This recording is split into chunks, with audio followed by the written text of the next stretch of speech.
Get your mother-loving ears on because your big-time radio DJ's got news. PayPal lets you choose how you want to pay for all the stuff. With PayPal, I can pay in-store, pay online, or pay over time. What's that? You want this translated into song? I hope you're sitting down. You can pay your own way. You keep those ears on, you hear? Don't just pay, baby. PayPal. Learn more at paypal.com. We're not against rap. We're not against rappers. But we are against those. Something big about to happen. I hear the beat tapping. We some fly rhyming felines rapping on the track. Better yet, grab a gat, cause we hot like Enzo. Doors closed, windows up, cause that's the way we like to ride. Windy City hitting. Check mic 1 2 1 2. We live, baby. Hey, what's up, y'all? Welcome back to the album review show with my co-host Train and I. This is part 2. We're picking up where we left off at from the first video, which was Scarface The Fix. We talked about our first 2 standout tracks. That was Someday featuring Faith Evans, and that was also Guess Who's Back. That was my song. And yeah, so I think we left off on one of my standout tracks. Will be my second standout track on The Fix by Scarface is a song you chose already, but we have different viewpoints. It's called My Block. Now this track was produced by Hitman, and the piano riff was sampled from the opening To Be Real Black for Me in 1971 soul duet by Roberta Flack and Donny Hathaway. And I had to go back and listen to that song and to hear the riff in it, and it's like, oh, that really stands out to me now. Now, the song My Block made it to number 46 on the Billboard Hot 100 R&B and hip hop songs. And I like this song because it talks about personal, gritty look at life. You know, on living on the south side of Houston, Texas, which I know nothing about until I learned about this song. It describes how things were back in the day, in neighborhoods like, you know, where everyone knew each other, but also at the same time, what goes on in this house stays on in this house. You know, you don't talk about it to the neighbors and things of that nature. Like the line when Scarface says, on my block, everybody business ain't your business. What's going on in this house staying here. Comprende? On my block, you had to have that understanding, because if you don't, Miss Patty, she went and told Gladys. So that's your business getting out the house. Your mama will kick your butt for that. The song also talks about a sense of community and loyalty despite challenges among the residents that's living there on the block. And Scarface mentions hustle and survival and everyday struggles. In other words, what goes on the block stays on the block. Same deal, but different aspect. Yeah, so that's why I like that song on My Block. What was your standout track? Why are you looking like that? No, listen, you know, like, yeah, My Block. That was the shit. No. I'm gonna definitely look your perspective on it as far as, yeah, it was, like you said, just re-encompassing a time frame. And like I said, for those who haven't seen it, if you watch the video honestly walks you through it, and you can see the eras. They honestly match up the visuals and the words almost hand in hand, so you could get a sure enough vibe and feel of it. But even what you were saying to me, it's little town vibes is what is more so. And maybe back in the day, maybe it was every town felt like a little town. Maybe like the goal was to feel that way. Like you said, a smaller, tighter knit sense of community or whatever. And to see that nowadays, that doesn't even, those concepts can't even really, they can't exist anymore. You know what I mean? Mm-hmm. Yeah. So my next standout track I picked was Heaven.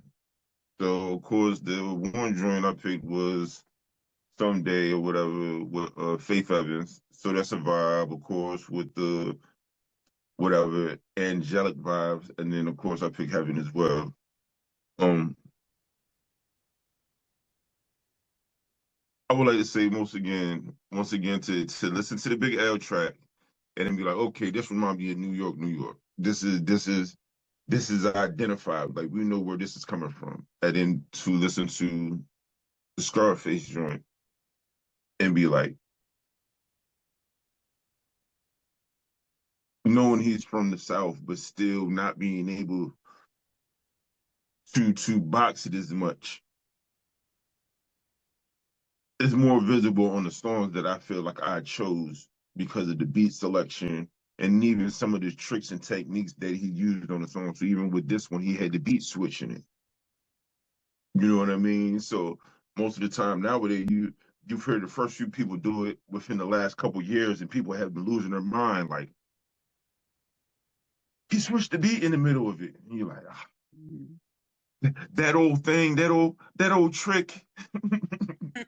So getting to see that even with that on a song like the Heaven, um, once again for me for the rapping, and then having a contrast to listen to this album again and being like, every song didn't make me want to go out and rob somebody. Every other song didn't just necessarily make me want to shake my ass. Like, nowadays it feels like you hear him say, this is a dance album. So that would kind of entail that the expectation for that whole album is to want to dance. Mm-hmm. Compared to listening to this album and once again to have its ebbs and flows the way that it did, even with this song, like I said, Heavenly. That's honestly really the biggest perspective that I came at from listening to this whole piece. Wasn't necessarily dissecting the lyrics because it's easily digestible. There's nothing on here to where as though you're gonna necessarily need to go and get a thesaurus or nothing like that. You're going to be able to just listen to it, but at the same time, still feel like compared to the Big L, a different type of substance. You know what I mean? With the Big L or New York style, you're getting knowledge from it, but it's more so you having to listen and then doing the interpretation piece as far as dissecting the bars, the punchlines. And then this album, where though it's no lines of punching, it's just what you would say that they didn't give Big L credit for poetry, more poetic. So yeah, that was the last track that I would say stuck out to me. If you want to, anybody please go and listen to the song Heaven. It was like that. Most definitely. And I just want to touch on that too, because that was actually one of my standout tracks too. Heaven. I liked how they featured my girl Kelly Price on it. She got some credit. Thank you for that. This song, it was heavy. It was heavy, and I ain't gonna lie, I had to rewind it a few damn times to get what I got out of it. And it might be right, it might not be wrong. I don't know, but it's art, so Yes, everybody's perspective is on point, you know? yeah, it's subjective. Yeah, it's subjective, yeah. Um Kanye definitely did his just due on the production of the song. But that first verse, it talks about friends and facing adversities with friends. And he goes, Scarface goes with the line, my own homeboy was robbing me, and that's 3 cold.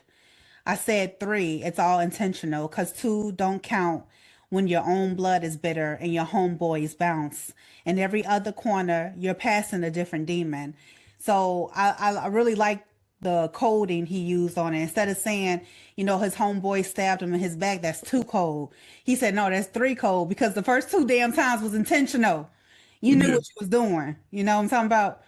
And so now you are at the point of where I can't trust anybody, and every person I'm passing on the street corner, I'm passing a damn demon, because everybody got the internal struggles, and the things that they go through, and they pass it on energetically to you, which is why you have to protect your energy. And I strongly believe that that's what that line was about, because like me, he was very spiritually in tuned into the shift that was happening in the early 2000s for music, from the 90s to the 2000s to hell right now. You know what I'm talking about?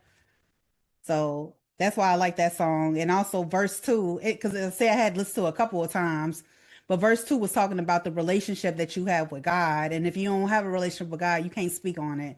So if you don't believe in God, you don't have to listen to what I'm saying. But that's what he was talking about, and how that kind of was like a guidance in his life, to be fixed. And verse three, I really like, he talks about the state of the chaos here in America. And it's so funny. This came out in 2003.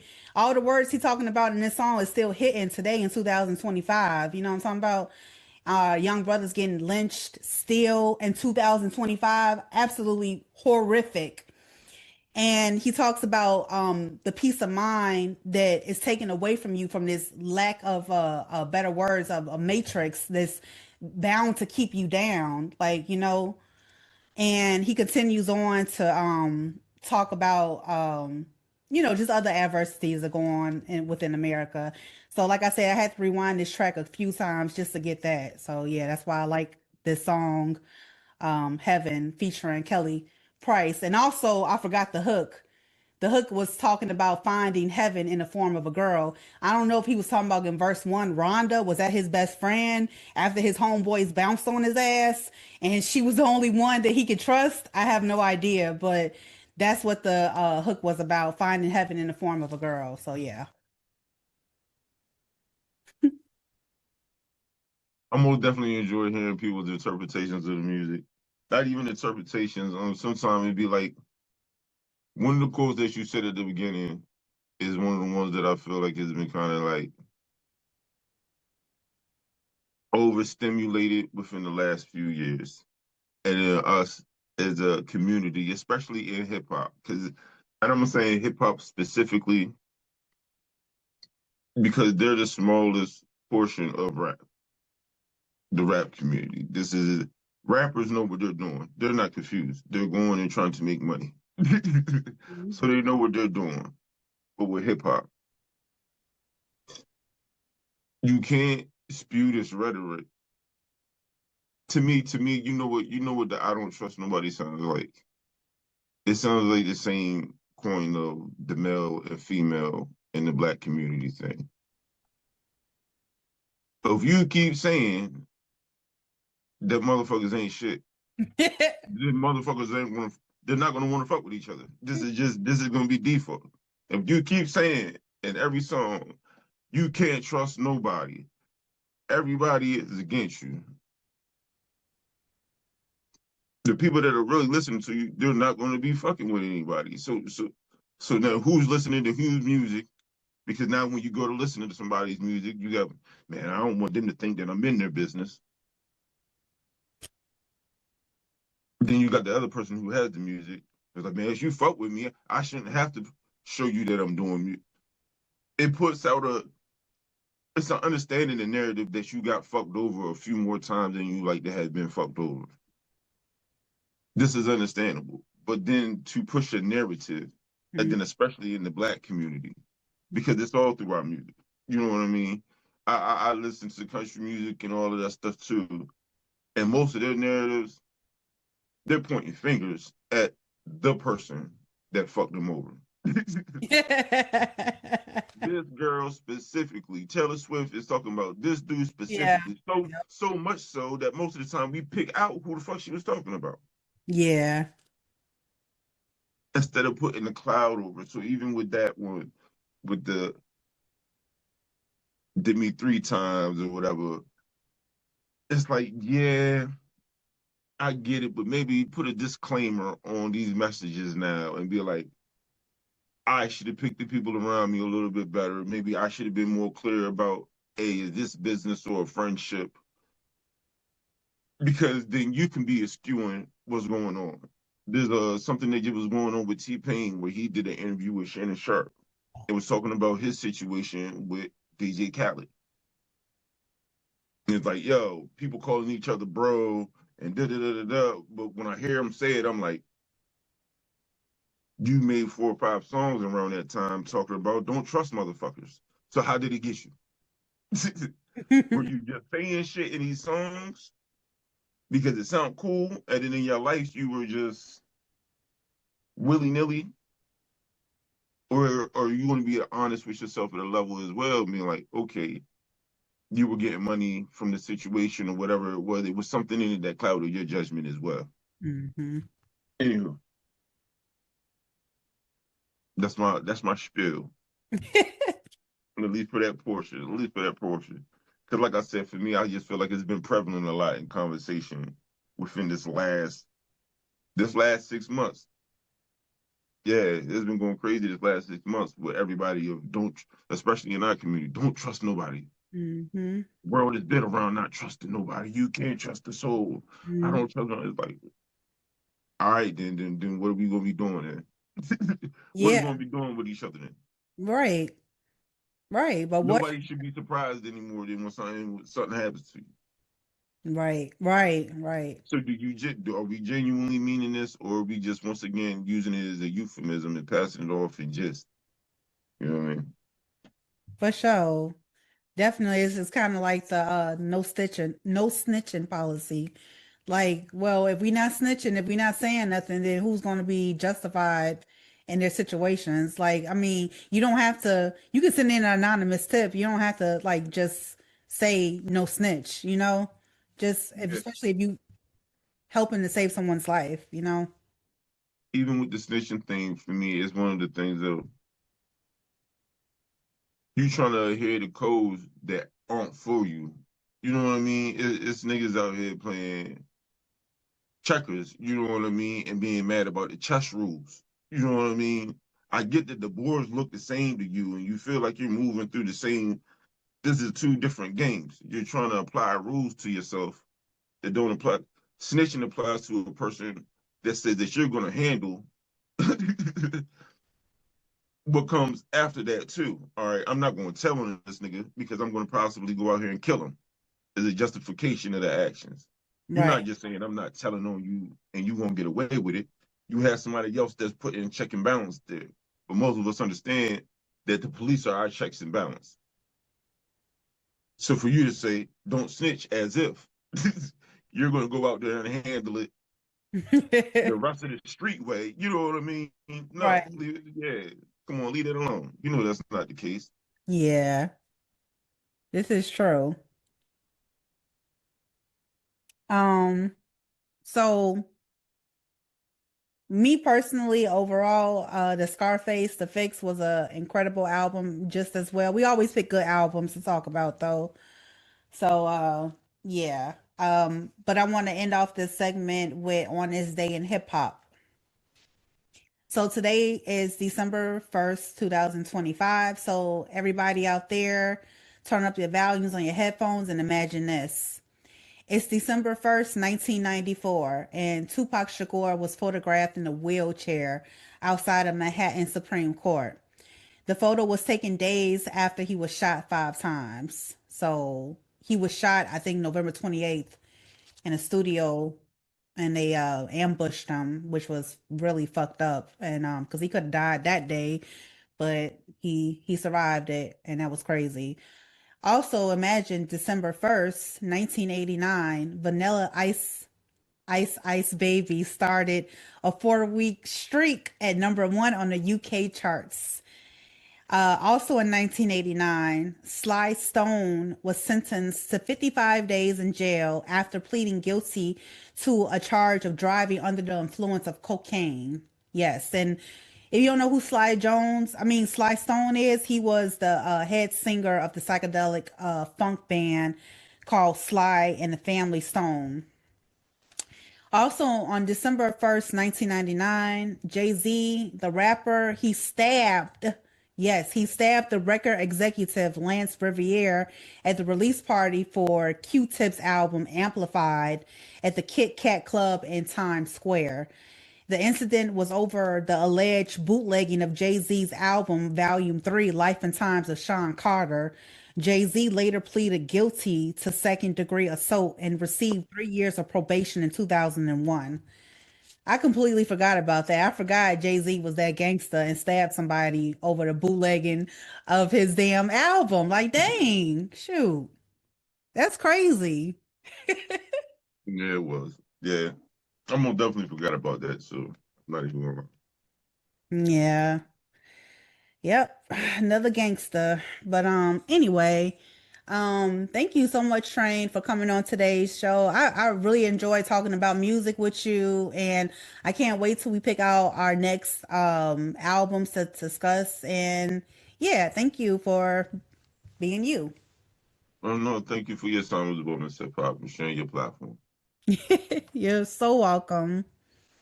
All right, everybody. Thank you, Chicago, for tuning in to another episode of the album review show with Train and I. And don't forget to like and subscribe and share this episode with your family, friends, the cat, the dog, whoever. All right. Peace out. Bye.